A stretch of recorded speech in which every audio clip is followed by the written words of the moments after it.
Majukan ekonomi keluarga dan negara, ini juga satu agenda perjuangan kita. Merdeka bukan sekadar bebas daripada penjajahan.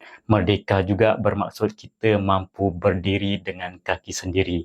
Keluarga kita hidup lebih selesa, anak-anak dapat pendidikan yang baik dan negara terus berkembang dengan ekonomi yang kukuh.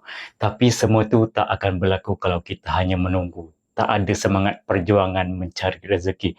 Masa terluang, jangan hanya nak berseronok tapi usahalah tambah ilmu untuk jana pendapatan kedua, bina kemahiran baru. Kita patut menyokong perniagaan tempatan, cipta peluang pekerjaan dan yang paling penting jangan mudah berputus asa.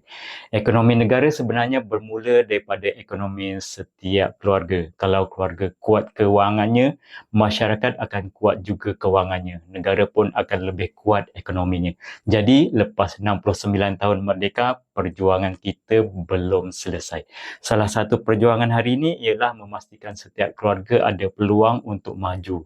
Setiap anak ada masa depan dan Malaysia terus jadi negara makmur yang makin maju. Perjuangan ini bukan dengan senjata tapi dengan ilmu, usaha, integriti dan semangat untuk membina kehidupan yang lebih baik.